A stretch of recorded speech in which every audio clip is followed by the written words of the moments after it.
শুরুটা হয় একটা ক্লাসরুম থেকে, যেখানে মক টেস্টের ফলাফল ঘোষণা করা হচ্ছে। সব ছাত্রদের মুখ কালো, কারণ কারোরই পরীক্ষা ভালো হয়নি। তখন শিউন নামের এক ছেলে, যে উপর থেকে শান্ত কিন্তু ভেতরে রেগে আছে, সে দাঁড়িয়ে পড়ে এবং একটা বই নিয়ে সোজা একটা ছেলের মুখে ছুঁড়ে মারে।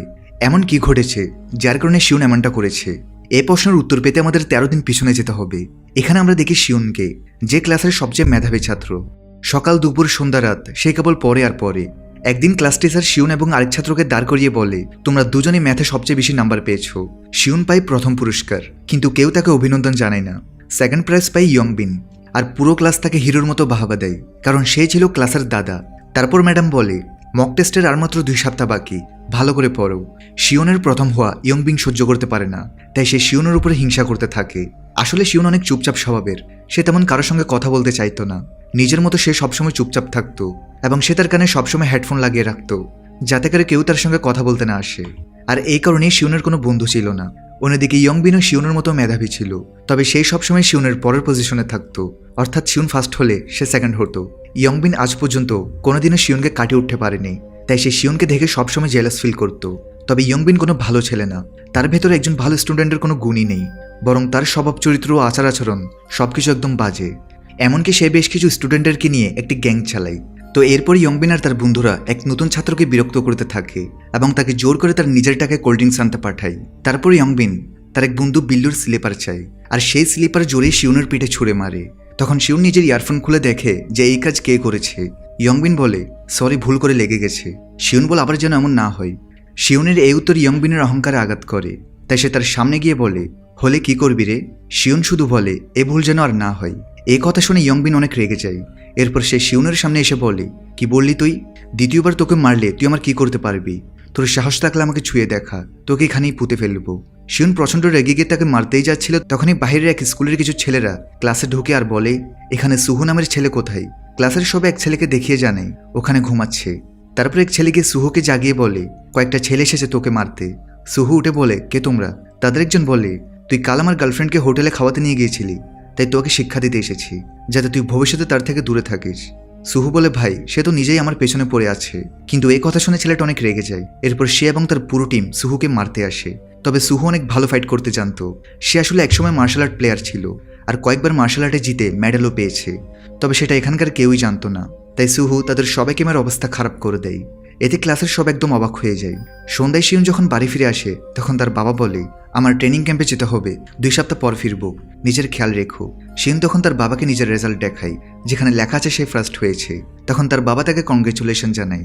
কিছুক্ষণ পরে শিউন যখন ইউটিউবে স্টাডি ভিডিও দেখছিল, তখন তার বাবা আসে এবং জিজ্ঞেস করে, তুমি এখনো কি তার সঙ্গে কথা বলো? শিউন বলেন, না, শুধু তার লেকচার দেখি। আসলে সেই টিচার হলো শিউনের মা, যে এখন শিউনও তার বাবার সঙ্গে থাকে না। তারপরে শিউনের বাবা নিজের জিনিসপত্র নিয়ে চলে যায়। তার চলে যাওয়ার পরে শিউন আবার ভিডিও প্লে করে, আর সেখানে তার মা স্টুডেন্টের বলছে, আমার ছেলে পুরো স্কুলে প্রথম হয়, সে কখনো টিউশনে যায় না, শুধু ঘরে মন দিয়ে পড়াশোনা করে। পরদিন সকালে শিউন যথারীতি সবার আগে স্কুলে পৌঁছে যায়, কিন্তু ক্লাসে ঢুকে সে দেখতে পায় যে একটি বেঞ্চের মধ্যে সুহু ঘুমাচ্ছে। শিউন বুঝতে পারে না যে এত সকালবেলা সুহু এখানে কি করছে, আর সেখানেই বা কেন ঘুমাচ্ছে। তো সেদিন আবার তাদের সবার ফিজিক্যাল ক্লাস ছিল।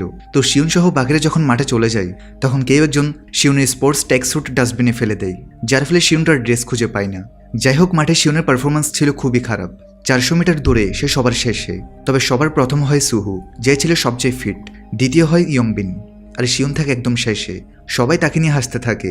ইয়ংবিনের দলে থাকা বিল্লু বলে, দেখো কেমন জম্বির মতো দৌড়াচ্ছে। এই কথা সুহুর ভালো লাগে না, তাই সে নিজের জুতা খুলে বিল্লুর উপর ছুঁড়ে মারে, আর বলে জুতা ফিরিয়ে দেয়। ক্লাসের কারো সাহস ছিল না সুহুর বিরুদ্ধে ধারণার, তাই বিল্লু চুপচাপ তার জুতা ফেরত দেয়। স্কুল ছুটির পর শিউন বাড়ি ফিরে যায় আর খেয়ে পড়তে বসে। রাতের বেলা তার বাড়ির বেল বেজে ওঠে। সে ভাবে, এত রাতে আমার বাসায় কে আসতে পারে? আমার না কোনো বন্ধু আছে, না আত্মীয়। তারপর সে দরজা খুলে দেখে একজন ডেলিভারি বয় দাঁড়িয়ে আছে, আর সে আর কেউ নেই, স্বয়ং তার ক্লাসমেট সুহু। আর এভাবেই শিউন জানতে পারে যে সুহু আসলে লেখাপড়ার পাশাপাশি ডেলিভারির কাজ করে, আর অনেক রাত পর্যন্ত ডেলিভারির কাজ করার ফলে সে সকালবেলা স্কুলে গিয়ে ঘুমায়। সুহু বলে যে শিউনের একটি পার্সেল আছে। শিউন বলে, এই পার্সেল আমার নয়, আমার অ্যাপার্টমেন্ট নম্বর 101, এটা তো 102-এর। তখন সুহু বলে, চল অত্যন্ত এক গ্লাস পানি তো দে। শিউন বলে, কেন দেব? সুহু বলে, ভাই, আমি তোর ক্লাসে পড়ি, তার উপর পানি খাওয়ানো পুণ্যের কাজ, শুধু পানি চেয়েছি, থাকার জায়গা নয়। অদ্ভুত লোক তো। অনেক ভাবার পরে শিউন সুহুকে এক বোতল পানি দেয়, আর সুহু পুরো বোতল শেষ করে সেখান থেকে চলে যায়। পরদিন স্কুলে এক নতুন ছাত্র আসে, যার নাম বিয়ংসুক। সে ক্লাসে নিজের পরিচয় দেয়। শিক্ষক বলে, তাকে কেউ বিরক্ত করো না, বিয়মসুক আসলে কোরিয়ার অনেক পপুলার একজন রাজনীতিবিদের ছেলে, আর তার বাবা হলো শহরের সবচেয়ে ধনী ব্যক্তি। এদিকে ইয়ংবিন এখানে ইচ্ছা করে শিউনের সিটের উপর গিয়ে বসেছিল। ঠিক তখনই শিউন ক্লাসে আসে আর তাকে তার সিট থেকে সরতে বলে। তখন শিউন নিজের ডেস্ক থেকে একটা কলম তুলে নেয়। ইয়ংবিন তো তাকে মারার একটি সুযোগ খুঁজছিল, তাই সেটা দেখে ইয়ংবিন ও তার দল তাকে ঘিরে ধরে আর শিউনকে অনেক বাজা ভাষায় গালি দেয় আর বলে যে শিউনের এত দেমাগ কিসের, সে চাইলে শিউনকে এখানে পুঁতে ফেলতে পারে। সে বলে আজ তোকে উচিত শিক্ষা দিব। শিউন তার কলমের বোতাম টিপে পাল্টাঘাতের জন্য তৈরি হয়। ঠিক তখনই পেছন থেকে সুহুর গলা শোনা যায়। কে রে ভাই, আমার ঘুম নষ্ট করেছে। মার খেতে না চাইলে চুপচাপ গিয়ে নিজের ছিটে বসে পড়ো। সবাই সুহুকে ভয় পায়, তাই তারা দ্রুত নিজের জায়গায় ফিরে যায়। রাতে ইয়ংবিন আর তার বন্ধুরা একটি বারে গিয়ে প্রচুর পান করে। ইয়ংবিন এখানে তার সঙ্গীদেরকে নিয়ে একটা প্ল্যান করে যে এবার সে শিউনকে এমন শিক্ষা দিবে যেটা তার আজীবন মনে থাকবে। সে আসলে এখানে প্ল্যান করছে যে এবারের এক্সামে সে শিউনকে কোনোভাবেই ভালো রেজাল্ট করতে দিবে না, আর এটাই হবে তার অনেক বড় একটি প্রতিশোধ। ঠিক তখন সেখানে আসে সিওকদে, যে কিনা ইয়ংবিনের কাজিন। সে নতুন ধরনের একটা মাল নিয়ে এসেছে।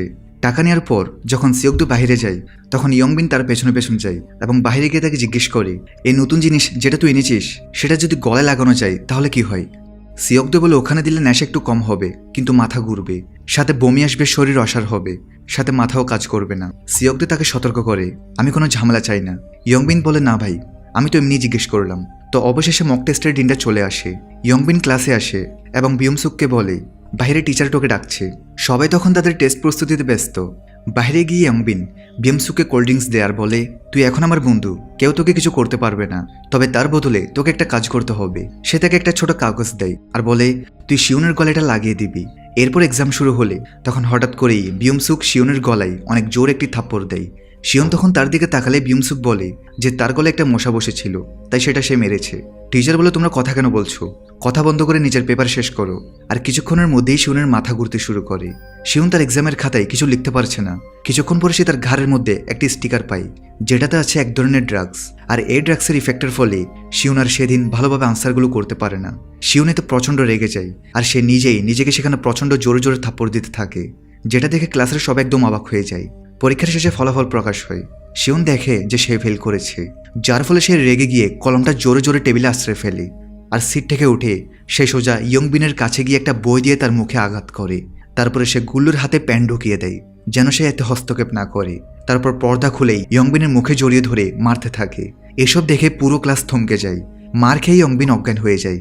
তারপর সে যখন পা দিয়ে ইয়ংবিনকে শেষ করে দিতে যায়, তখন সুহু এসে তাকে ধাক্কা দেয়। সুহু বলে, এটা একটু বেশি হয়ে যাচ্ছে না? তোর জন্য আমার ঘুম নষ্ট হয়েছে।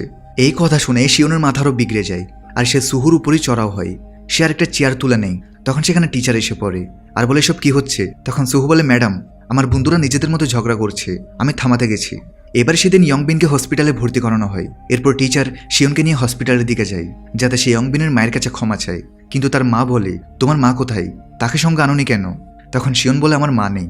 এখানে ইয়ংবিনের মা শিউনকে স্কুল থেকে বের করে দিতে বলে। শিউন নিজের পকেট থেকে সে কাগজ বের করে সব ব্যাখ্যা দেয় যে এই কাগজটা ইয়ংবিন বিয়মসুককে দিয়েছে আমার গলায় লাগাতে, আর সেটার নেশার কারণে আমি ফেল করেছি। ইয়ংবিন তখন বলে যে শিউন মিথ্যা বলছে। তবে শিউন তখন ইয়ংবিনের ব্যাগ নিয়ে আসে যেটা হসপিটালে রাখা ছিল। এরপর সে ব্যাগের জিনিসপত্র ঢালতে থাকে আর দেখা যায় যে আসলেই সেখানে অনেক ধরনের ড্রাগস রয়েছে। তাই ইয়ংবিনের মাকে টিচার ইয়ংবিনকে অন্য স্কুলে শিফট করাতে বলে। ছোট্ট একটা ব্রেক দিয়ে আবার মূল ভিডিওতে ফিরে যাচ্ছি। বর্তমানে বিশ্বের অন্যতম জনপ্রিয় বিশ্বস্ত অনলাইন বুকমেকার প্ল্যাটফর্মের সাথে তোমাদের পরিচয় করে দিতে চাই, যার অফিসিয়াল পার্টনার হচ্ছে সিরিয়া এবং পিএসজি। এই অ্যাপে তুমি সমস্ত লাইভ ম্যাচের ফলাফল এবং লাইভ ম্যাচ দেখতে পারবে, এমনকি তুমি স্কোর অনুমান করতে পারবে। এই অ্যাপে রয়েছে ক্র্যাশ গেম থেকে শুরু করে online salt, live match streaming এবং রিয়েল টাইম গেমিং, যেখানে তুমি আইফোন, ল্যাপটপ এমনকি BMW এর মতো পুরস্কার জিততে পারো। কিন্তু সবার সেরা পছন্দ অবশ্যই চিকেন রোড। এই গেমটি খেলে সবাই দারুণ এনজয় করে, তাই যদি তুমি এখন এটি ট্রাই করে না থাকো তাহলে মিস করছো। আর সবচেয়ে ভালো বিষয় হচ্ছে নতুন ইউজাররা আমার প্রোমো কোড ব্যবহার করে সাইন আপ করলে 26,000 টাকা পর্যন্ত বোনাস এবং ফ্রি স্পিন পেতে পারে। আর যেটা টাকা তুমি চাইলে বিকাশ, রকেট, নগদ ব্যাংক এবং অন্যান্য সহজ পদ্ধতির মাধ্যমে খুব সহজেই তুলে নিতে পারো। তাহলে আর দেরি কিসের? রেজিস্ট্রেশনের জন্য পিন কমেন্টে থাকা লিঙ্কে ক্লিক করো অথবা গুগলে গিয়ে অনুসন্ধান করো আর রেজিস্ট্রেশনের সময় প্রোমো কোড ব্যবহার করে বোনাস পাও। এটি শুধুমাত্র একটি বিজ্ঞাপন। এই ধরনের অ্যাপে আর্থিক ক্ষতির সম্ভাবনা আছে, তাই এই ধরনের অ্যাপ থেকে দূরে থেকো। সেদিন রাতে শিউন বাড়ি ফিরে যায়। তার বাবা জিজ্ঞেস করে, বাবা তোর হাতে কি হয়েছে? শিউন বলে, আমি পড়ে গিয়েছিলাম। পরের দিন শিউন স্কুলে গেলে ইয়ংবিনের দুই সাঙ্গপাঙ্গ বিল্লু আর গুল্লু শিউনকে বলে, কাল তো খুব হিরোগিরি দেখিয়েছিলি, আজ স্কুল শেষে দেখা কর, ছোটাবো তোর দাদাগিরি। শিউন তাদের দুজনকে ওয়াশরুমে নিয়ে যায় আর দরজা বন্ধ করে দেয় আর নিজের পকেট থেকে কলম বের করে, যেটা তার অস্ত্র। কলম দেখে ওদের মুখ শুকিয়ে যায়, তারা ভয়ে পেছনে সরতে থাকে। তাদের দুজনেরই তখন শিউনের সেদিনের মারামারির কথা মনে পড়ে যায়, যেদিন সে ইয়ংবিনকে মেরে রক্তাক্ত করে ফেলে। তাই তারা এখানে শিউনের সঙ্গে লড়াই করতে সাহস পায় না। তারা শিউনকে সরি বলে। অন্যদিকে সিয়কদে হাসপাতালে ইয়ংবিনকে দেখতে আসে আর বলে, আমি তোকে আগেই বলেছিলাম ঝামেলা চাই না। তখন ইয়ংবিন বলে, তুই ওকে শাস্তি দে, বদলে আমি তোকে টাকা দিব। সিয়কদো বলে, টাকা লাগবে না, শুধু বল দয়া করে আমাকে সাহায্য করো। ইয়ংবিন বলে, প্লিজ আমাকে সাহায্য করো। অন্যদিকে রাতে শিউন তার প্রাইভেট ক্লাস শেষ করে যখন বাসে করে বাড়িতে ফিরছে, তখন সুহু তার বাইকে করে ডেলিভারি দিতে যাচ্ছিল আর সে শিউনকে দেখতে পেয়ে তাকে ডাকতে থাকে। এদিকে শিউন যখন সুহুকে এত রাতেও ডেলিভারি করতে দেখে, তখন তার সুহুর জন্য বেশ মায়া হয়। তাই শিউন তখন তার সেদিনের ব্যবহারের জন্য সুহুকে সরি বলে। তবে সুহু তাকে বলে, তোর মতো মানুষ আবার সরি বলতে জানে? তুই এত কিপটে কেন? সরি বলার জন্য ট্রিট দিয়ে তারপর সরি বলতে হয়। কাল আগে আমাকে তুই ট্রিট দিবি, তারপর তোকে মাফ করবো। এই বলে সুহু সেখান থেকে চলে যায়। সে বিভিন্ন বাড়িতে খাবার ডেলিভারি দিতে থাকে। একই ক্লাসে পড়ে দুজন, অথচ একজন ক্লাসমেট রাতভর পড়াশোনা করে আর আরেকজন জীবিকার জন্য রাতভর ডেলিভারি করে। রাতভর ডেলিভারির পর সুহু সোজা স্কুলে আসে আর গোসল করে ক্লাসে গিয়ে ঘুমিয়ে পড়ে। শিউন স্কুলে সবার আগে আসে যেন সে কিছুক্ষণ পড়তে পারে। যাই হোক, লাঞ্চ ব্রেকে শিউন সুহুকে ট্রিট দিতে যায়, কিন্তু সুহু বলে, এমন উদাস মুখ নিয়ে ট্রিট দিবি? থাক, দরকার নেই। তবুও তারা লাঞ্চ করতে ক্যান্টিনে যায়। সুহু বলে, আমি ভেবেছি ট্রিট দিতে তুই ভালো কোনো রেস্টুরেন্টে নিয়ে যাবি, স্কুলের খাবার তো রোজই খাই। এরপর থেকে তাদের দুজনের বন্ডিং অনেক স্ট্রং হয়ে যায়। তারা এক অপরের সঙ্গে অনেক গল্প করে। শিউন তার জীবনে এ প্রথমবার কাউকে বন্ধু বানিয়েছে। এদিকে ক্লাসে সবাই এটা দেখে তো একদম অবাক হয়ে যায়, কারণ সেদিন তো তারা ফাইট করেছিল আর আজকে কিনা তারা একদম ভালো বন্ধু হয়ে গিয়েছে। অন্যদিকে বিয়ংসুক সেদিনের পর থেকে অনেক বেশি লজ্জাবোধ করেছিল আর সে সরি বলতে এলে শিউন তাকে বলে, এসব বলে আমার সঙ্গে ভুল করে বন্ধুত্ব করতে আসিস না। এই বলেই শিউন তার বাড়ির দিকে রওনা দেয়। বাড়ি ফেরার পথে তার সামনে পড়ে ইয়ংবিন, সিয়কদে আর তার দল। তারা শিউনের পথ আটকায়। সিয়কদে বলে, তোর সঙ্গে কোনো শত্রুতা নেই, কিন্তু তোকে পিটানোর জন্য পেমেন্ট পেয়েছি। সে শিউনকে চড় মারে। শিউনকে থাপ্পড় মারাই স্কুলের সবাই তাদের মারামারি দেখতে থেমে যায়। তারপর তারা তাকে জোর করে নিয়ে যেতে থাকে।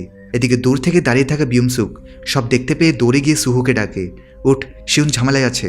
ইয়ংবিন তাকে সাথে নিয়ে গেছে, তুই তো মার্শাল আর্ট জানিস, তাকে সাহায্য কর। সুহু রাজি হয় না, বলে তাকে সাহায্য করি বলে সবসময় করবো নাকি? বিয়ংসুক বলে, তুই ওকে বাঁচা, আমি তোকে টাকা দেব, তাও দ্বিগুণ। টাকার কথা শুনেই সুহু রাজি হয়ে যায়। তারপর তারা শিউনকে খুঁজতে বেরিয়ে পড়ে, কিন্তু কোথাও পায় না। ওদিকে সিয়কদি শিউনকে একটা ফাঁকা জায়গাতে মারার প্রস্তুতি নেই। শিউন তখন নিজের মাথায় প্ল্যান করে যে কাকে আগে মারবে আর কাকে পরে। তারপর সে কলম বের করে প্রথমে সবচেয়ে শক্তিশালী লোকটাকে মারতে যায়, কিন্তু সিয়কদি তার হাত চেপে ধরে। শিউন তার কাছে থাকা গামলা তুলে তার মুখে মারে আর সবার চোখে মাটি ছুঁড়ে দেয়। তারপর সবাইকে পেটাতে শুরু করে, তবে বেশিক্ষণ লড়াই করতে পারে না। একসময় সবাই তাকে ধরে বলে, তার হাত ভেঙে দাও যেন আর পড়াশোনা করতে না পারে। ঠিক তখনই সেখানে সুহু আসে। সে দৌড়ে এসে তিনজনকে ধোলাই দিয়ে দেয়। সে শিউনকে বলে, শিউন উঠে দাঁড়া। তখন সিয়কদে সুহুকে মারার চেষ্টা করে। দুজনেই মার্শাল আর্ট ফাইটার, তাই তাদের মধ্যে অনেকক্ষণ লড়াই চলে। ঠিক তখন সে দেখে ইয়ংবিন শিউনের উপর কাচের বোতল নিয়ে মারতে যাচ্ছে, কিন্তু সিয়কদে সুহুকে আটকে রাখে যাতে সে তাকে বাঁচাতে না পারে। ঠিক তখনই সেখানে তাদের তৃতীয় বন্ধু বিয়ংসুক হাজির হয় আর সেই ইয়ংবিনকে ধাক্কা দিয়ে ফেলে দেয়। সিয়কদে হার মেনে বলে, আজকের জন্য এটুকু যথেষ্ট। এই কথা বলে সে চলে যায়। শিয়ং ইয়নবিনকে বলে, যা হয়েছে তা ভুলে যা, এই ঝামেলাটা এখানেই শেষ কর। কিছুক্ষণ পর সুহু বলে, চল বিয়ংসুকের তরফ থেকে কিছু খেয়ে নেই। সুহু তখন তাদেরকে একটি রেস্টুরেন্টে নিয়ে যায়। এই রেস্টুরেন্টে মূলত সে কাজ করে আর তাদেরকে বাঁচাতে গিয়েই আজকে রেস্টুরেন্টে পৌঁছাতে তার দেরি হয়ে গিয়েছে।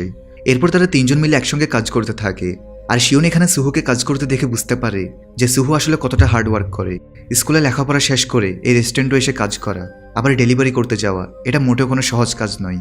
তারপর চতুর সুহু খাবারের লোভ দিকে নিজের বন্ধুদের দিয়ে রেস্টুরেন্টের কাজ করিয়ে নেয়। তারা ফ্লোর মুছে, বাসন মাজে, ফ্রিজে কোল্ড ড্রিঙ্কস সাজায়। তারা তিনজন মিলে কাজ শেষ করে খেতে বসে আর খাওয়ার সময় বিয়ংসুক শিউনকে আরেকবার মন থেকে সরি বলে, তাই এবার শিউন তাকে মাফ করে দেয়। এদিকে একজন গ্যাংস্টার গিলসোকে দেখা যায়, যে আসলে সিয়কদের বস। এখানে আমরা সিয়কদে এবং তার টিমকে দেখতে পাই, যারা কিনা সেই মাফিয়ার সামনে দাঁড়িয়েছিল। আর এখানে জানা যায় যে সিয়কদে এবং তার টিম মেম্বাররা ততটাও খারাপ মানুষ না। তারা আসলে একসময় মা বাবাহীন পথ শিশু ছিল। তখন মাফিয়া তাদেরকে নিজের স্বার্থের জন্য তুলে নিয়ে আসে আর তাদেরকে খাবার আর থাকার জায়গা দিয়ে বড় করে তুলেছে। গিলসো সিয়কদেরকে জিজ্ঞেস করে, কোন সাহসে তুই মার খেয়ে এলি? তোকে আগেই বলেছি অপ্রয়োজনে ঝামেলায় যাস না। সে সিয়কদেরকে প্রচণ্ড মারধর করে এবং তার একটা হাত ভেঙে দেয়। অন্যদিকে শিউন, বিয়ংসুক আর সুহু গেমিং প্লাজায় গেম খেলছিল। শিউন বলে, সারাদিন গেম খেললে পড়বো কখন? সুহু বলে, সারাদিন পড়লে মাথা নষ্ট হয়ে যাবে, মাথারও তো বিশ্রাম দরকার। এদিকে সিওকদে হাসপাতালে বসে আছে। তখন ইয়ংবিন তার কাছে আসে আর জিজ্ঞেস করে তোর হাতে কি হয়েছে। ঠিক তখন সামনের সিটে বসা গিলসু বলে, তুই জানিস না এই সব তোর কারণেই হয়েছে, এখন তোকেই আমার একটা কাজ করতে হবে। এদিকে বাইরে বৃষ্টি শুরু হয়, তাই শিউন একটা ছাতা কিনতে যায়। তখন সেখানে ইয়ঙ্গি ছিল, সে লিপস্টিক চুরি করছিল। শিউন তাকে চুরি করতে দেখে ফেলে, কিন্তু সে কোনো প্রতিক্রিয়া না দেখিয়ে সেখান থেকে চলে যায়। তখন সেখানে একজন মহিলা কর্মী এলে ইয়ঙ্গি ভয় পেয়ে যায় আর শিউনের পাশে গিয়ে দাঁড়িয়ে পড়ে। শিউন তখন ছাতার পেমেন্ট দিচ্ছিল, সে সঙ্গে সঙ্গে শিউনের হাত ধরে আর সে সেখানে অভিনয় করতে থাকে যে শিউন তার বয়ফ্রেন্ড হয়। এরপর সে এখান থেকে বেরিয়ে যাওয়ার জন্য শিউনকে বলে, তোমাকে কতবার বলেছি আমার বেশি রাত পর্যন্ত বাইরে থাকা যাবে না, এখান থেকে তাড়াতাড়ি চলো। এ বলে সে শিউনকে নিয়ে সেখান থেকে বেরিয়ে যায়। ইয়ঙ্গি তখন শিউনকে বলে যে তার অনেক খিদে পেয়েছে, তাই শিউন তখন তাকে একটি রেস্টুরেন্টে খাবার খাওয়াতে নিয়ে যায়। ইয়ঙ্গি এতে বেশ খুশি হয়। ইয়ঙ্গি শিউনকে বলে, তোমার মতো অহংকারী ছেলেই আমার পছন্দ, তুমি একদম আমার টাইপের। এসব বলে সে শিউনের সঙ্গে মজা করে। পরদিন শিউনের কাছে ইয়ংবিন এসে বলে, তোমার সঙ্গে আমার জরুরি কথা আছে। শিউন বলে, আমি কোনো কথা বলতে চাই না। ইয়ংবিন অনুরোধ করে, দয়া করে একবার আমার কথা শোনো।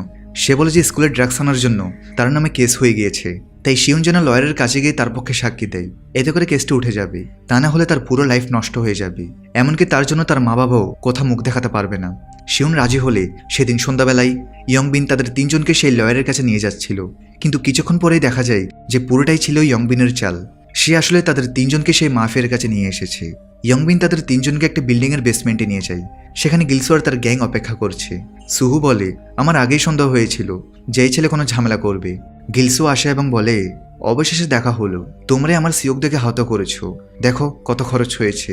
এর তো কোনো মেডিকেল ইন্স্যুরেন্সও ছিল না। এখন তোমাদের তিনজনের হাতে মাত্র 3 দিন সময় আছে, যদি 15 মিলিয়ন অন নিয়ে না আসো। এই কথা শুনে সুহু হেসে ফেলে আর বলে, এই নাটক কেন করিস, আমি তো তার হাত ছুঁয়েও দেখিনি। গিলসু বলে, তুই ছুঁয়েও দেখিসনি, তবু হাতটা ভাঙলো কি করে? শিউন বলে, তোমার কাছে কোনো প্রমাণ আছে যে আমরা হাত ভেঙেছি? গিলসু রেগে গিয়ে বলে, তোমরা আমাকে চেনো না, আমি পয়সার জন্য মানুষ মারি আর তাদের লাশও পাওয়া যায় না। গিলসু ছুরি বের করে বলে, তোমাদের হাতে মাত্র 3 দিন সময় আছে। তারপর সে সুহুর হাতে একটা কাট দিয়ে বলে, ধারটা যাচাই করছিলাম শুধু। এরপর তারা সেখান থেকে চলে যায়। শিউন, সুহু এবং বিউমসুক বুঝতে পারে না যে এত টাকা তারা কিভাবে ম্যানেজ করবে। তবে এমন সময় শিউনের মাথায় একটা আইডিয়া আসে। শিউনের কাছে যেহেতু ইয়ঙ্গির নাম্বার ছিল, তাই শিউন তখন ইয়ঙ্গির সঙ্গে যোগাযোগ করে সে ইয়ঙ্গিকে তার সঙ্গে রেস্টুরেন্টে দেখা করতে বলে, আর সে খুব অল্প সময়ের মধ্যে ইয়ঙ্গির সঙ্গে ভালো বন্ধুত্ব করে ফেলে। এরপর সে ইয়ঙ্গির কাছে সে মাফিয়ার সম্পর্কে সবকিছু জানতে চায়। ইয়ঙ্গিও তখন তাকে সবকিছু খুলে বলে যে সেই মাফিয়া কিভাবে তাদেরকে রাস্তা থেকে তুলে এনেছিল। ইয়ঙ্গি আরও জানায় যে সেই মাফিয়ার আন্ডারে বেশ কিছু বেটিং সাইট পরিচালিত হয়, এমনকি শহরের ড্রাগ বাজারের পেছনেও তার হাত রয়েছে। তার পক্ষে সবকিছু করা সম্ভব। তাই ইয়ঙ্গি শিউনকে বলে, তোকে আমি আমার বন্ধু হিসেবে বলছি, তোরা যেভাবেই হোক তার টাকাগুলো দিয়ে দিস। শিউন জিজ্ঞেস করে, আমি যদি টাকা দিই তাহলে কি আমি মুক্ত? ইয়ঙ্গির এই প্রশ্নের কোনো জবাব ছিল না। রাতে বিয়মসুক চুপচাপ তার বাবার ঘরে ঢুকে আর তার 50 মিলিয়ন অনের দামি ঘড়ি চুরি করে আনে। পরদিন স্কুলে সে তাদের বন্ধুদেরকে বলে, সমস্যার সমাধান করে ফেলেছি, আজ 3য় দিন আর আমার কাছে 15 মিলিয়ন ওয়ান আছে। বন্ধুরা জিজ্ঞেস করে, এ টাকা কোথা থেকে আনলি? বিয়মসুক বলে, আমার ড্যাডের ঘড়ি বেচে দিয়েছি। যাই হোক, পরে তো সেটা আমারই হতো। এটা শুনে সুহু রেগে বলে, তুই এই টাকা ফেরত দে আর তোর বাবার ঘড়ি ফিরিয়ে আন। শিউন বলে, আমাদের পুলিশের সাহায্য নেওয়া দরকার, কারণ সেই শিশুদের ফাঁদে ফেলে ড্রাগস ব্যবসা চালায়। এইসব কথাও ইয়ঙ্গি তাকে বলেছে। আর এটাও যে গিলসুর একটা গ্যাম্বলিং অ্যাপ আছে, সে অ্যাপটা তার পার্টনার চালায়। প্রথমে তারা মানুষদের জিততে দেয়, তারপর বড় অঙ্কে বাজি ধরলে তারা সব হারে। সবকিছু আগে থেকেই ফিক্সড থাকে, লোকদের অ্যাকাউন্টের টাকাগুলো মুহূর্তেই শূন্য হয়ে যায়। আর টাকা ফেরত পেতে গেলে গিলসুর কাছ থেকেই ঋণ নেই, আর পরিশোধ করতে না পারলে দামি জিনিস দিয়ে দেয়। কিছুদিন আগে এক ছেলে তার মায়ের গাড়ি দিয়ে দেয়। এই ছেলেগুলোর কাছ থেকে টাকা তুলতে গিলসু তারা নিজের লোকজন দিয়ে কাজ করায়, যারা নিজেও কোনো না কোনোভাবে তার জালে আটকে গেছে। তারা প্ল্যান করছে যে তারা তাকে পুলিশের হাতে তুলে দিবে, কারণ আজ যদি তারা তাকে টাকা দেয় তাহলে পরবর্তীতে কোনো গ্যারান্টি নেই যে সে তাদের থেকে আর টাকা চাইবে না। তবে তাকে পুলিশে ধরিয়ে দেওয়ার জন্য প্রমাণ প্রয়োজন। এই জন্য সুহু বলে যে সে নিজে সেই মাফিয়ার কাছে যাবে, আর সে মাফিয়া যেভাবেই হোক তাকে তার আস্তানায় নিয়ে যাবে। তখন সেই জন্য তার লোকেশন ট্র্যাক করে সেখানে পুলিশ নিয়ে দ্রুত চলে যায়, যেটার মাধ্যমে লোকেশন বের করা যাবে। তারপরে সে সরাসরি গিলসুর কাছে যায়। গিলসু জিজ্ঞেস করে, বাকিরা কোথায়? চল এবার আমার টাকা দে। সে সেই মাফিয়াকে বলে যে সুহু ভালো করেই জানে যে তার বেশ কয়েকটি সাইট রয়েছে, সে চাইলে তাকে কোটি টাকা উপার্জন করতে হেল্প করতে পারে। সে সাইট পরিচালনা করার জন্য শুধুমাত্র আইডিয়ার প্রয়োজন। এখানে সে আরও জানায় যে সে যেহেতু অনেক ভালো একজন ফাইটার, তাই স্কুলের সবার মধ্যে সে অনেক পপুলার। সে যদি একবার তার সব সাইটের কথা সবাইকে জানিয়ে দেয় তাহলে সমস্ত স্টুডেন্টরা তার সাইটে খেলার জন্য পাগল হয়ে যাবে। এমনকি এ বিষয়ে তার কাছে আরও বেশ কিছু আইডিয়াও আছে। সে বলে, তোমার তো নিশ্চয়ই অফিস আছে, চলো সেখানে বসে খাই আর কথা বলি। এই আইডিয়া গিলসের খুব ভালো লাগে, তাই সে সুহু আর তার লোকদের নিয়ে রওনা হয়। ইয়ঙ্গি শিউনের কাছে গিয়ে বলে, তুমি ওকে একা যেতে দিলে কেন? শিউন বলে, পুলিশ ঠিক সময় পৌঁছে যাবে, তুমি শুধু তার বাড়ির ঠিকানা দাও। তখন ইয়ঙ্গি গিলসুর বাসার ঠিকানা দিয়ে দেয়। ঠিকানা পাওয়ার পর বিয়ংসুক একা গিলসুর বাড়িতে টাকা দিতে বের হয়, কিন্তু শিউন তাকে আটকায়। বিয়ংসুক বলে, আমি টাকা দিয়ে সব শেষ করতে চাই, আমি চাই না সুহুর কিছু হোক। তারপর সে ট্যাক্সিতে উঠে সেখান থেকে চলে যায়। শিউন পায়ে হেঁটে পুলিশ স্টেশনের দিকে দৌড়ায়। এদিকে ইয়ঙ্গি সিওক দেখে বলে, গিলসুকে জেলে পাঠানোর বন্দোবস্ত করছি, সে যদি জেলে না যায় আমরা সারা জীবন ওর ফাঁদে আটকে থাকবো। অন্যদিকে সুহু তার স্মার্ট ওয়াচে রেকর্ডিং অন করে আর ওই ছেলেদের উদ্দেশ্য বলে, নীল দরজা বাড়িতে খুব ভালো মানায়। তারপর সেই রেকর্ডিং শিউনকে পাঠিয়ে দেয়। গিলসে সুহুকে তার বাড়িতে নিয়ে যায় আর তাকে বসতে বলে। তারপর সে বলে, তোর ফোন দে, সেফটির জন্য, তুই খুব চালাক। সুহু বলে, আমি আমার ফোন কাউকে দিই না। ঠিক তখনই পেছন থেকে একজন সুহুকে ব্যাট দিয়ে আঘাত করে অচেতন করে দেয়। তারপর গিলসু নিজেও ব্যাট দিয়ে মারতে থাকে আর বলে, তুই আমাকে ঠকাবি। এরপর যখনই সে সুহুর ফোন চেক করে তখন সে জানতে পারে যে শিউন এখানে পুলিশ নিয়ে আসছে, কারণ শিউন তাকে মেসেজ পাঠিয়েছে। এই জন্য সেই মাফিয়া তার লোকদের নিয়ে এখান থেকে সমস্ত প্রমাণ মুছে ফেলতে বলে আর তারা সেখান থেকে পালানোর প্রস্তুতি নিতে থাকে। এই সময় বিয়ংসুক সে বাড়িতে পৌঁছে যায় আর দরজায় নক করে। গিলসু দরজা খোলার সঙ্গে সঙ্গে বিয়ংসুক দেখে সুহু অচেতন। সে বলে, এই নাও টাকা, আমার বন্ধুকে ছেড়ে দাও। গিলসু বলে, শুধু টাকা দিতেই যদি এসে থাকো তাহলে পুলিশ ডেকেছে কেন? সে এখন তাদের উপর প্রচণ্ড রেগে আছে, তাই সে বিয়ংসুককে বন্দি করে ফেলে। ঠিক তখন শিউন পুলিশ নিয়ে সেখানে পৌঁছায়, কিন্তু পুলিশ বলে, এই এলাকা আমাদের থানার আওতায় পড়ে না, তাই আমরা বাড়ির ভিতরে ঢুকতে পারবো না, আমাদের সার্চ ওয়ারেন্ট লাগবে। পুলিশ চলে যাওয়ার পর শিউন দেয়াল ডিঙিয়ে বাড়িতে ঢুকে আর দেখে বাড়ি একদম ফাঁকা। সে ফ্লোরে রক্ত দেখতে পায় আর বুঝতে পারে সেটা সুহুরি। সে ভেতরে যায় আর দেখে গিলসু টাকার প্রমাণ নিয়ে পালিয়ে গেছে। শিউন তখনই দৌড়ে পুলিশ স্টেশনে যায়। এদিকে সিওক-দো ইয়ঙ্গি সেই জায়গায় পৌঁছে যায় যেখানে গিলসু তাদের ডেকেছে। গিলসু তখন দুশ্চিন্তায় আছে। এমন সময় সুহুর জ্ঞান ফিরে আসে। সে বিয়ংসুককে জিজ্ঞেস করে, তুই এখানে কিভাবে এলি? বিয়ংসুক বলে, আমি টাকা দিয়ে তোকে ছাড়তে এসেছিলাম, কিন্তু ওরা আমাকেও ধরে ফেলেছে। এদিকে ইয়ঙ্গি শিউনের সঙ্গে তার লোকেশন শেয়ার করে। কিছুক্ষণ পর শিউন সেই প্রপার্টিতে পৌঁছে যায় এবং পুলিশ স্টেশনে ফোন করে। তখন সিওক-দি ইয়ঙ্গি গিলসুর কাছে যায়। গিলসু জিজ্ঞেস করে, আমি কি কখনো তোমার সঙ্গে খারাপ ব্যবহার করেছি? আমি তোমাকে থাকার জন্য ঘর দিয়েছি, খাওয়ার জন্য খাবার দিয়েছি এবং কাজের জন্য টাকাও দিয়েছি, তবুও তুমি আমার সাথে বিশ্বাসঘাতকতা করেছো। সিওক-দো বলে, আমার ভুল হয়েছে। তখন গিলসু সিওক-দোকে মারতে শুরু করে এবং বলে, তোমাকে শাস্তি পেতেই হবে। সে সিওক-দোকে লাঠি দিয়ে মারতে থাকে। তারপর সে সিওক-দোর বন্ধুকে ডেকে বলে, তুই 14 বছরের হবি, চল একটা কাজ কর, এদের দুজনকে মেরে ফেল, তোর শাস্তি হবে না, কারণ তুই এখনো বাচ্চা। এরপর সে যখন সুহুকে মারতে যায় তখন সিওক-দো তাকে তুলে ছুঁড়ে ফেলে। সে বলে, তোর নাটক অনেক হয়েছে, এখন আমরা তোকে ভয় পাই না, সাহস থাকলে একাই, কেউ মাঝখানে আসবে না। তখন তাদের মধ্যে মারামারি শুরু হয়। গিলসুও কম যায় না, সে মার্শাল আর্ট জানে, তাই সে সিওক-দোকে প্রচণ্ড মারতে থাকে। আর সে সিওক-দোকে শেষ করে দিতে যাচ্ছিল, কিন্তু তখনই ইয়ঙ্গি পেছন থেকে এসে তাকে লাথি দেয়। এতে গিলসু তখন ইয়ঙ্গির গলা চেপে তাকে মেরেই ফেলতে যাচ্ছিল। তবে এমন সময় সেখানে পুলিশের গাড়ির আওয়াজ শোনা যায়। দেখা যায় যে শিউন চলে এসেছে। শিউন সেখানে বলে, তোমার খেলা শেষ। তবে গিলসু তার লোকদের নিয়ে আবার ফিরে আসে এবং সে শিউনের মোবাইল দেখিয়ে বলে, তুই আমাকে বোকা বানাচ্ছিস, এটাই তোর পুলিশ? সে তার লোকদের বলে, মারো, এদের হাড়গোড় ভেঙে দাও। তখনই আসল পুলিশ এসে যায় আর সে হাওয়ায় গুলি ছোড়ে এবং বলে, কেউ নিজের জায়গা থেকে নড়বে না। সে তার বাকি সঙ্গীদেরও ডাকে। তখন গিলসু চতুরতা করে পুলিশ অফিসারকে ফাঁকি দিয়ে পালিয়ে যায়। শিউন তাকে ধরতে পেছনে দৌড়ায় আর অনেক দূর পর্যন্ত এসে সে তাকে ধরে ফেলে। গিলসু একটা ছুরি বের করে আর সুহু ও শিউনের উপর ঝাঁপিয়ে পড়ে, কিন্তু তখন শিউন সুযোগ নিয়ে গিলসুর পায়ে একটা পাথর মারে। তারপর যখন সে নিচে পড়ে যায় সুহু তাকে নক আউট করে দেয়। এরপর শিউন তাকে উল্টে শুয়ে তার 2 হাত বেঁধে ফেলে এবং পুলিশের আসার অপেক্ষা করে। অন্যদিকে সিওক-দো তার বন্ধুদের সেখান থেকে পালাতে বলে এবং বলে, চলো এই জঙ্গল থেকে বেরিয়ে পড়ো। এই সময় পুলিশ এসে তাকে ধরে ফেলে। এরপর পুলিশ গিলসুকেও সে গাড়িতে আটকে দেয় যেখানে সিওক-দিও ছিল। এরপর এক অফিসার 3 বন্ধুর কাছে এসে বলে, জবানবন্দি দিতে তোমাদের থানায় আসতে হবে। পুলিশ স্টেশনে ড্যানি নামের একজন ব্যক্তি আসে। সে বিয়ংসুকের বাবার হয়ে কাজ করে। সে বলে, আমার এসিপি সাহেবের সাথে কথা হয়েছে, তোমাদের স্কুলে এই ঝগড়া সম্পর্কে কিছু বলা হবে না এবং এই মামলায় তোমাদের নাম মুছে ফেলা হয়েছে। এরপর সে শিউনকে চলে যেতে বলে। শিউন যাওয়ার সময় বলে, যদি সম্ভব হয় গিলসুর সব লোকদের নাম মুছে ফেলো, কারণ গিলসু তাদের ব্ল্যাকমেল করত, তারা কেউই ভুল কিছু করেনি। ড্যানি বলে, ঠিক আছে, আমি দেখব। বিয়ংসুক ড্যানিকে জিজ্ঞেস করে, তুমি কি সবকিছু বাবাকে বলেছ? ড্যানি বলে, হ্যাঁ, দরকার ছিল। ড্যানি বলে, আমার সঙ্গে চলো। কিছুক্ষণ পরে দেখা যায় যে সে লয়ার বিয়ংসুককে সে গিলসুর কাছে নিয়ে যায় এবং বলে যে গিলসুকে ইচ্ছামতো মারতে, তার উপর প্রতিশোধ নিতে। আসলে এই লয়ারকে হায়ার করেছে বিয়ংসুকের বাবা, যে কিনা একজন বিখ্যাত রাজনীতিবিদ। বিয়ংসুকের এই সমস্ত কর্মকাণ্ডের জন্য তার বাবা যে কোনো সময় জনগণের সামনে লজ্জায় পড়বে, তাই সে বিয়ংসুককে স্ট্রং বানাতে চাচ্ছিল। বিয়ংসুক স্কুলে মার খেত, এই জন্য লয়ার এখানে বিয়ংসুককে ইচ্ছামতো মারতে বলে। কিন্তু বিয়ংসুক অনেক নরম মনের মানুষ, তাই সে মাফিয়াকে একটি আঘাত করতে না পেরে সেখান থেকে বেরিয়ে আসে। তবে এখানে তার চেহারা দেখে বোঝাই যাচ্ছিল যে সে আসলে এটা নিয়ে কত কষ্টে থাকে। এদিকে হসপিটালে ইয়ঙ্গি সুহুকে বলে, আমি কি আজ রাত এখানে থাকতে পারি, কারণ আমার কোনো ঘর নেই। সুহু বলে, কেন নয়? এরপর শিউন যখন তার বাড়িতে যায় সে অনুভব করে যে তার বন্ধুর ভালো খাবারের প্রয়োজন। এরপর সে তার বন্ধুদের জন্য হাসপাতালে খাবার নিয়ে আসে। তাকে দেখে সুহু জিজ্ঞেস করে, তোর মাথায় কোনো আঘাত লাগেনি তো? তুই তো কিপ্টে, এত খরচ কখন থেকে করিস? তোর আচরণ দেখে বদলে গেছে। এটা শুনে শিউন হাসতে থাকে। এখন সুহু বিশ্বাস করতে পারে না, কারণ এই ছেলেটা আজই প্রথমবার হাসলো। ওদিকে বিউমসুকের বাবা এখন বিউমসুককে অনেক টর্চার করছে। আর এখানে আমরা জানতে পারি যে বিউমসুকের বাবা আসলে তার আসল বাবা ছিল না, বরং সমাজের কাছে নিজের ইমেজ ভালো করার জন্য সে ছোটবেলায় বিউমসুককে দত্তক নেয়। অর্থাৎ নিজের স্বার্থের জন্য সে বিউমসুককে ব্যবহার করছে। পরের দিন বিউমসুক যখন স্কুলে আসে তখন সবাই তার প্রশংসা করতে থাকে, কারণ কাল তারা গুন্ডাদের পুলিশের হাতে ধরিয়ে দিয়েছে। তারা তার ইনস্টাগ্রাম আইডি জানতে চায়। এখন বিউমসুক সেলিব্রিটির মতো ফিল করতে থাকে। ক্লাসেও সবাই তাদের নিয়েই কথা বলছে। সন্ধ্যায় সবাই একসাথে রেস্টুরেন্টে খেতে যায়। তখন বিউমসুক লক্ষ্য করে জিয়ঙ্গি সুহুর খুব কাছাকাছি, আর বিউমসুককে কোনো গুরুত্বই দিচ্ছে না। অথচ পুরো খরচ তো বিউমসুকই করছে।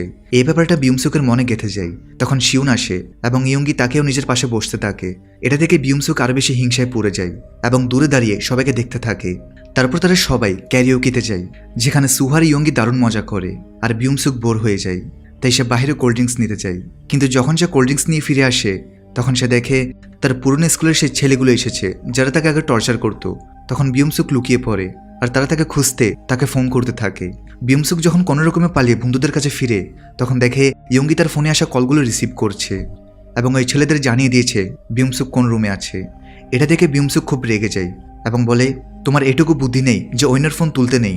তখন সুহু এসে তাকে শান্ত করে ও পাশে সরিয়ে নিয়ে যায়, কিন্তু ইয়ঙ্গি রেগে গিয়ে সেখান থেকে চলে যায়। সুহু বলে, আমি ওকে দেখে আসি। পরদিন স্কুলে বিউমসুক মন খারাপ করে বসে থাকে। তখন তার কিছু ক্লাসমেট গান গাইতে থাকে। বিউমসুক রেগে উঠে দাঁড়ায় এবং চিৎকার করে বলে, চুপ করো, এত চেঁচামেচি কেন করছো? তারপর সে এক ছেলের দিকে গিয়ে বলে, আমাকে নিয়ে হাসিস? তোর শরীরে দেখে অনেক চর্বি জমেছে। সুহু এসে তাকে শান্ত করার চেষ্টা করে, কিন্তু বিউমসুক বলে, তুই সব ব্যাপার আমার মাঝখানে আসা বন্ধ কর। এরপর সে চলে যায়। রাতে সে শিউন আর সুহুর ফোন ধরে না, এমনকি ফোন বন্ধ রাখে। পরদিন সকালে শিউন জগিং করতে করতে সুহুর কাছে আসে। সুহু জিজ্ঞেস করে, বিউমসুকের সঙ্গে কোনো কথা হয়েছে? শিউন বলেন, না, চলো সন্ধ্যায় ওর বাসায় যাই। এরপর সুহু শিউনকে কিছু বক্সিং ট্রিক শেখায়, যে সামনের লোকের চেহারা না দেখে কাঁধের দিকে নজর রাখতে হবে। যখন সে কাঁধে গিয়ে মারার চেষ্টা করবে তখন তার কোমর ধরে ফেলে দিবে। এরপর কিছু না ভেবে দৌড়ে পালিয়ে যেতে হবে। সন্ধ্যে তারা বিউমসুকের বাড়ি যায়। বিউমসুকের বাড়ি ছিল খুব সুন্দর লোকেশনে, কিন্তু বিউমসুক তাদের দেখে খুশি হয় না। সে অনিচ্ছা সত্ত্বেও তাদের ঘরে ঢাকে।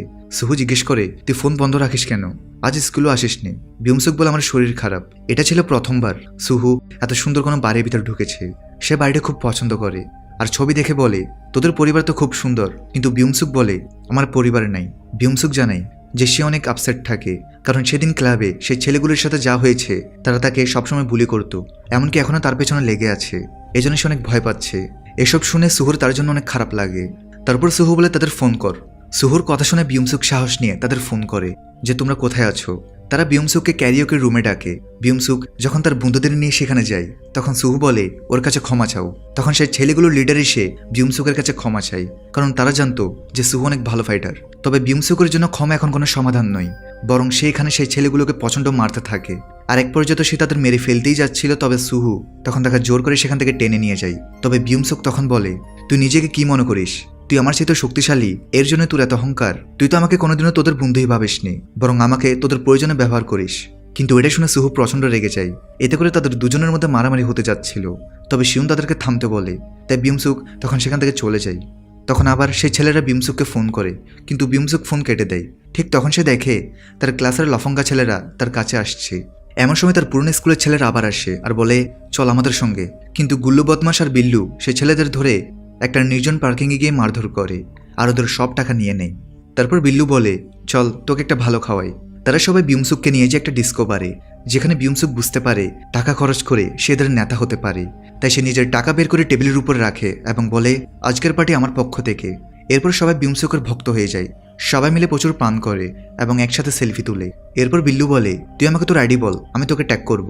আজ বিউমসুক খুব খুশি ছিল, কারণ একদিকে সে নিজের রাগ প্রকাশ করতে পেরেছে এবং অন্যদিকে সে এমন বন্ধু পেয়েছে যারা তার ইশারায় চলত।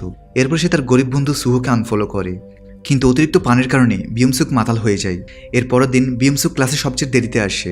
শিক্ষক চলে যাওয়ার পর শিউন তাকে জিজ্ঞেস করে, তুই দেরিতে এলি কেন? কিন্তু সে কোনো উত্তর না দিয়ে তার নতুন বন্ধুদের কাছে চলে যায়। বিউমসুক বলে, গতরাতে কি হয়েছিল আমার কিছুই মনে নেই। এরপর বিল্লু সব বলা শুরু করে। তাদের কথা শুনে শিউন বুঝতে পারে যে বিউমসুক খারাপ সঙ্গতে পড়েছে। পরবর্তী পিরিয়ডে সুহু জিজ্ঞেস করে, আজ বিউমসুক আসেনি, কিন্তু তখনই বিউমসুক তার নতুন বন্ধুদের সাথে সেখানে আসে এবং আলাদা গিয়ে বসে। এরপর শিউন তার কাছে গিয়ে বলে, তোর সাথে কিছু কথা আছে। তারপর এখান থেকে শিউন তাকে জিজ্ঞেস করে, তুই এত বদলে গেলি কিভাবে? বিউমসুক বলে, সুহু আমাকে তার দাস মনে করত। সে কখনো আমাকে বন্ধু মনে করেনি, বরং সবসময় আদেশ দিয়ে নিজের ইশারায় চালাতো। তখনই সুহু সেখানে এসে বলে, তুই আমার পিঠ পিছনে আমার বদনামি করিস? বিউমসুক বলে, হ্যাঁ করছি, এখন যা করার কর। সেদিন রাত্রেবেলা বিউমসুক তার বন্ধুদের সাথে ক্লাবে আসলে তখন সেখানে ইয়ংবিনও তার সাথে দেখা করে, কারণ ইয়ংবিনি মূলত এই টিমেরই লিডার। আর ইয়ংবিনি এখানে বিউমসুককে তাদের টিমে ওয়েলকাম জানায় এবং বলে যে সুহু এবং শিউনের মতো স্বার্থপর মানুষদেরকে ছেড়ে সে ভালো কাজ করেছে। এতদিন পর সে তার আসল জায়গা চিনতে পেরেছে। অন্যদিকে শিউন ক্লাস শেষ করে বাইরে আসে এবং সেখানে সুহুকে পায়।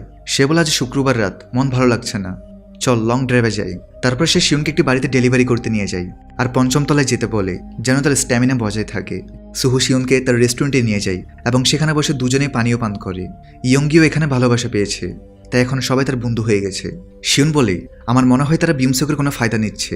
আজকাল সবাই নতুন নতুন কাপড় পরে ঘুরে এবং তাদের মদের টাকাও বিউমসুক দেয়। এরপর দিন লাঞ্চের সময় সুহু শিউনকে বোঝায়, তুই বিউমসুকের জন্য চিন্তা বন্ধ কর, সে যা করতে চায় করতে দে। তখনই বিউমসুকের কিছু গ্যাং সেখানে আসে এবং লাইন না ধরে খাবার নিতে শুরু করে। তারপর সুহু বিল্লুকে মারধর করে এবং সবাইকে লাইনে দাঁড়াতে বলে, কিন্তু বিউমসুক অহংকারে সেখানে দাঁড়িয়ে থাকে। তারপর সুহু তাকে বলে, তোকে আলাদা করে বলবো, চল গিয়ে লাইনে দাঁড়া। কিন্তু বিউমসুক বলে, না, দাঁড়াবো না। তারপর সুহু তাকে জোরে ধাক্কা দেয়, কিন্তু বিউমসুক আবার দাঁড়িয়ে যায় এবং তার বিচ্ছু গ্যাং নিয়ে সেখান থেকে চলে যায়। আজ যা কিছু হয়েছে তা একদমই ঠিক হয়নি। বিউমসুক গুলোকে বাইরে গিয়ে বলে, এমন কেউ কি আছে যে ওকে শিক্ষা দিতে পারে, তার হাত পা ভাঙতে পারে? বিল্লু বলে একজন আছে, তার নাম কাং। সে খুবই বিপজ্জনক ফাইটার, সে তার ফাইটের লাইভ স্ট্রিমিং করে। বিউমসুক তখন কাংয়ের কাছে যায় আর সে তাকে সুহুকে মারার জন্য 1 মিলিয়ন ওয়ান দিতে চায়। কাং রাজি। এরপর গুল্লু বলে, আগেও একবার ওদের মধ্যে ফাইট হয়েছে, তবে তখন কাং হেরে যায়। কিন্তু বিল্লু বলে, ওটা অনেক আগের কথা, এখন কাং সহজে ওকে হারিয়ে দিবে। তো সেদিন রাতের বেলা সুহু যখন ডেলিভারি করতে যাবে, বিউমসুক এবং তার সঙ্গীরা মিলে সুহুর মোটরসাইকেলের ব্রেকের তার কেটে দেয়।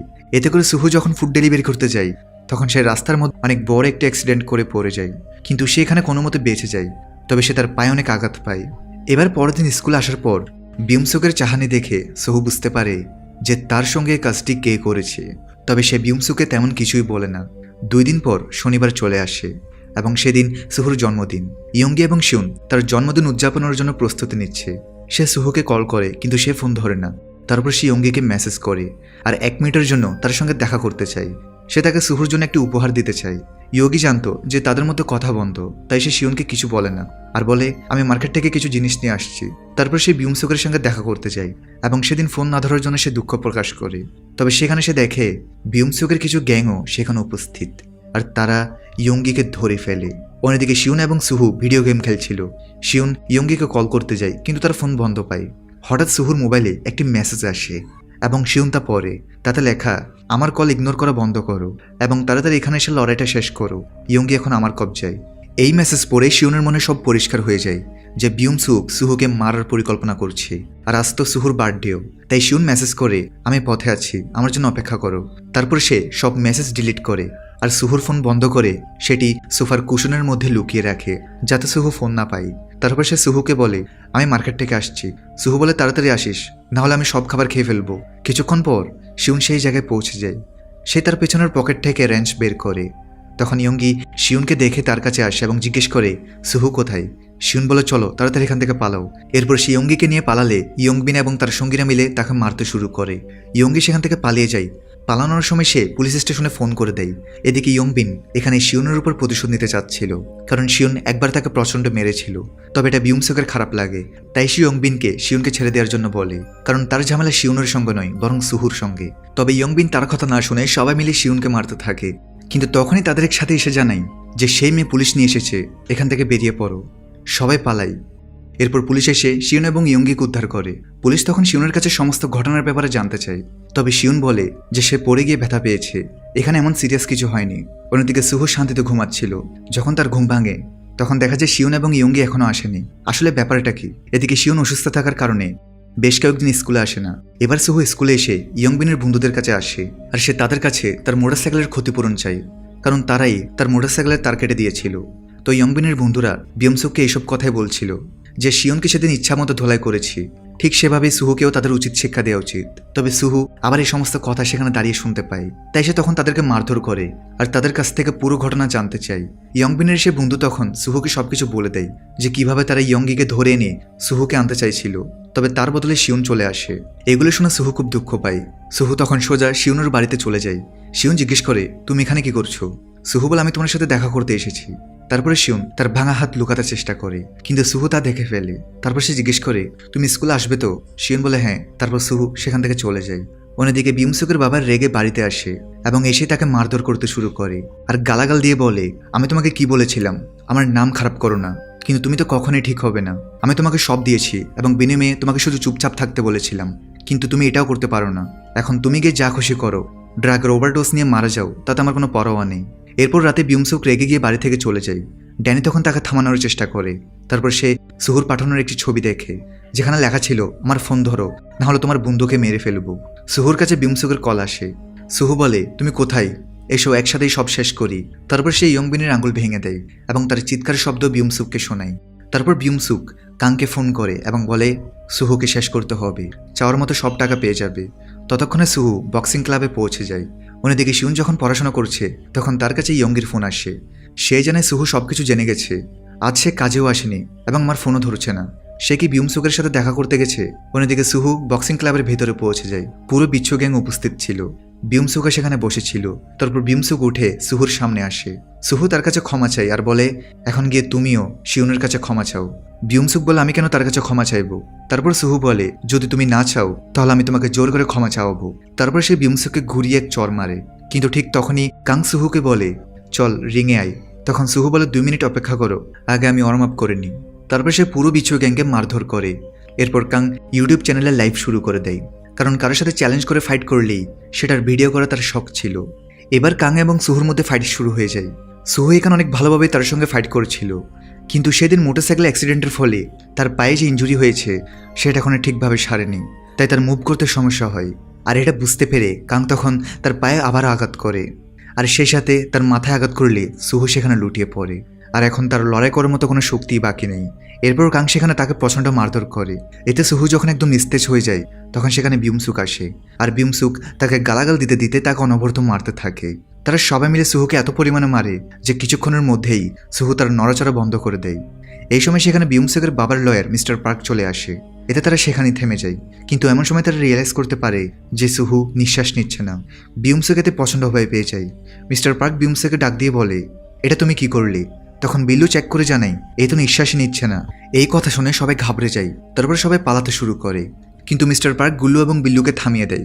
সে বলে, তোমরা দুজন শেষ পর্যন্ত মারছিলে তাই না? ভয় পেও না, আমি তোমাদের বাঁচাবো। এখন বিউমসুকের সুহুর মৃত্যুর জন্য আফসোস হয় এবং সে বারবার বলে, প্লিজ সুহু উঠো, দয়া করে উঠো। সে এতদিন পরই প্রথমবারের মতো রিয়েলাইজ করতে পারে যে সে সুহুর সঙ্গে কত বড় অন্যায় করে ফেলেছে। তো সে তখন সুহুর কাছে গিয়ে কাঁদতে কাঁদতে সুহুকে উঠতে বলে। সে আসলে সুহুকে শাস্তি দিতে চেয়েছিল, তাকে পুরোপুরি মেরে ফেলতে চায়নি। অন্যদিকে শিয়ন এবং ইয়ঙ্গি সুহুকে খুঁজতে ব্যস্ত ছিল। তারা বারবার ফোন করে, কিন্তু ফোন তো কেউ তুলছে না। এরপর মিস্টার পার্ক গুল্লু এবং বিল্লুকে বোঝায়, যখন পুলিশ তোমাদের জিজ্ঞেস করবে তখন বলবো আমরা শুধু প্র্যাকটিস করছিলাম, আর প্র্যাকটিস করতে গিয়ে সুহু পড়ে গিয়েছে। যদি একটু গন্ডগোল করো তাহলে তোমাদের জেলে যেতে হবে। আর হ্যাঁ, যে ভিডিওটা রেকর্ড করেছিলে সেটা ডিলিট করে দাও। অন্যদিকে শিয়ন এখন বারবার সুহুকে ফোন করে যাচ্ছে। তারপর পার্ক সুহুর ফোন থেকে শিয়নকে মেসেজ করে যে আমি ব্যায়াম করছি, পরে কথা বলবো, এবং সেই ফোনটা আবার সুহুর পকেটে রেখে দেয়। তারপর সুহুর মৃতদেহ হসপিটালে নিয়ে যাওয়া হয়। এর কিছুক্ষণ পর যখন বিউমসুক বাড়ি পৌঁছায় তখন তার বাবা তাকে আবার মারধর করে আর বলে, একবার তোকে ফিলিপাইন পাঠিয়ে দিই, তারপর আমি নিজে তোকে খুন করিয়ে দিব। মার খেতে খেতেও বিউমসুক ড্যানিকে জিজ্ঞেস করে, সুহু ঠিক আছে তো? পরদিন সকালে শিউন ক্লাসে আসে এবং দেখা যায় সুহুর সিট খালি পড়ে আছে। আজ ফাইনাল এক্সাম ছিল, তবু সুহু স্কুলে আসেনি। এই চিন্তায় শিউনকে কুড়ে কুড়ে খাচ্ছিল। এরপর ইয়ঙ্গি ফোনে শিয়নকে বিউমসুক আর তার বিচ্ছু গ্যাং সুহুর সঙ্গে কি করেছে সব জানিয়ে দেয়। সে জানায় সুহু এখন হসপিটালে, কিন্তু এখনও তার জ্ঞান ফিরেনি, অর্থাৎ সে কোমায় চলে গেছে। কিছু লোক এসেছিল যারা হসপিটালের বিল দিয়ে গেছে। তারা সুহুর দাদিকে কিছু কাগজে সই করিয়েছে। তারপর সে হসপিটালে সুহুকে দেখতে যায়। ইয়ঙ্গি এবং সুহুর দাদি তখনই সেখানে ছিল। সুহুর এই অবস্থা দেখে শিউন ফুফিয়ে কাঁদতে শুরু করে, কারণ সে নিজেই সুহুর এই অবস্থার জন্য দায়ী মনে করছে। তারপর সে পুরো রাত হসপিটালে থেকে যায়। ইয়ঙ্গি বলে, তুমি স্কুলে গিয়ে তোমার পরীক্ষা দাও, আমি এখানে আছি। অন্যদিকে মিস্টার পার্ক বিউমসুককে ডেকে বলে, তৈরি হয়ে নাও, আজ তোমার বাবা নিজে তোমাকে স্কুলে নিয়ে যাবে। বিউমসুক জিজ্ঞেস করে সুহু ঠিক আছে তো, পার্ক বলে এখনো বেঁচে আছে। এদিকে শিউং ইয়ংবিনের স্কুলে পৌঁছে যায়। যখনই ইয়ংবিন ক্লাসে আসে শিউন তার গলা চেপে ধরে আর তাকে টেবিলে 5-6 বার আছড়ে মারে। তারপর সে একটা পেন্সিল তুলে তার কাঁধে ঢুকিয়ে দেয়। বলো তোর সেই ফাইটার কোথায় আছে? ইয়ংবিং বলে এই মুহূর্তে সে রিংয়েই থাকবে। তারপর সে শিউনকে সেই ভিডিও দেখায় যেটা বিল্লু রেকর্ড করেছিল। শিউন একটা লাঠি নিয়ে কাংয়ের রিংয়ে যায়। তখন কাং সেখানে প্র্যাকটিস করছে, কিন্তু শিউন যখন আক্রমণ করে কাং নিজেকে ডিফেন্ড করে নেয় এবং উল্টো শিউনকে মারতে শুরু করে। তখন শিউনের মনে পড়ে যায় সুহুর সেই ট্রেনিং যেটা সে একদিন ব্রিজের নিচে শিউনকে শিখিয়েছে। তারপরে শিউন কাংয়ের জুতার ফিতাগুলো খুলে নেয় এবং সেই ফিতা দিয়ে তার গলা চেপে ধরে। তারপর সে একটা ডাম্বেল দিয়ে কাংয়ের পায়ে আঘাত করে। আর যখন সে আরেক পা ভাঙতে যায় কাং বলে আমাকে ছেড়ে দাও, আমার জন্য না, তোমার সেই বন্ধু বিউমসুক সব করেছে। কিন্তু শিউন তবুও তার আরেক পা ভেঙে দেয়। অন্যদিকে বিউমসুকের বাবা নিজে তাকে পরীক্ষা দিতে স্কুলে নিয়ে যায়, কারণ সে ছিল একজন মন্ত্রী, তাই স্কুলের স্টাফরা তাকে অতিরিক্ত সম্মান দেয়। শিউন ক্লাসে আসে, তার হাতে একটা ফায়ারিং এক্সটিংগুইশার, আর সেটা দিয়ে সে গুল্লু আর বিল্লুকে মারতে থাকে। তারপর সে বিউমসুকের কাছে যায় এবং বলে আমি তোকে আগেই বলেছিলাম সুহু থেকে দূরে থাকতে। বিউমসুক বলে হ্যাঁ মেরে ফেলে আমায়। কিন্তু শিউন শুধু তাকে একটানা ধাক্কা দিয়ে ফেলে দেয়। তার ইচ্ছা করছে বিউমসুককে বেধড়ক পেটাতে, তবু সে নিজেকে কন্ট্রোল করে। তারপর শিউন স্কুল থেকে বের হয়ে যায়। সে কাঁদতে কাঁদতে জানালার কাজ ভেঙে ফেলে এবং চিৎকার করে বলে আমাকে যেতে দাও। তারপর সে চলে যায়। কিছুক্ষণ পরে সে হসপিটালে গিয়ে তার বন্ধু সুহুর পাশে বসে পড়ে এবং সেখানেই ঘুমিয়ে পড়ে। এর কিছুদিন পর দেখা যায় বিউমসুকের বাবা তাকে পড়াশোনার জন্য বিদেশ পাঠিয়ে দেয়, কিন্তু সেখানে তার বন্ধুদের কথা সে ভুলতে পারেনি। ইয়ঙ্গি বুঝতে পারে এইসব তার দোষেই হয়েছে, তাই হঠাৎ একদিন সেও কোথাও হারিয়ে যায়। তবে মাঝে মাঝে সে সুহুর দাদিকে ফোন করে। শিউন তাকে খোঁজার অনেক চেষ্টা করে, কিন্তু তাকে কোথাও খুঁজে পায় না। বিউমসুকের বাবা শিউনকে জেলে পাঠানোর চেষ্টা করে, কিন্তু বিউমসুকের দোষ চাপা রাখতে তাকে শুধু স্কুল থেকে বহিষ্কার করা হয়। এই শহরের আর কোনো স্কুলে শিউনকে ভর্তি হতে দেওয়া হয়নি। তখন তার বাবা মা তাকে অন্য শহরের ইয়নুং হাই স্কুলে ভর্তি করিয়ে দেয়। স্কুলে পৌঁছে তার বাবা বলে তুমি কোনো ভুল করনি। তারপর শিক্ষকরা শিউনকে ক্লাসে নিয়ে যায়, কিন্তু ক্লাসরুম দেখে মনে হয় এই স্কুল তো আগেরটার থেকেও বাজে। তাকে ক্লাসে সবার সামনে পরিচয় করিয়ে দেওয়া হয়। এরপর যখন শিউ পড়তে শুরু করে তখন ক্লাসের এক দাদা তার কাছে এসে বলে আরে মাখন। সে শিউনের জিনিসপত্র নিচে ফেলে দেয়। শিউন বলে এভাবে বাচ্চাদের মতো আচরণ করে তুই হিরো হতে পারবি না। তারপর সে তার হাতিয়ার রেডি করে। এখানে সিন কাট হয়ে যায়। শেষে দেখা যায় যে কেউ একজন এক গুন্ডার কাছে গিয়ে শিউনের নাম বলে যে এই ছেলেটাই ফাইটার কাংকে মারধর করেছে। আর এখানেই এই সিরিজের সিজন 1 শেষ হয়। সিজন 2 নিয়ে দেখা হবে পরের ভিডিওতে। আর সিজন 2 সিজন 1 থেকে আরও মারাত্মক এবং ইন্টারেস্টিং। ভিডিওটি লাইক করে দাও। আর সিজন 2 নিয়ে শীঘ্রই হাজির হচ্ছি। দেখা হবে পরের ভিডিওতে। সবাই ভালো থাকো, সুস্থ থাকো।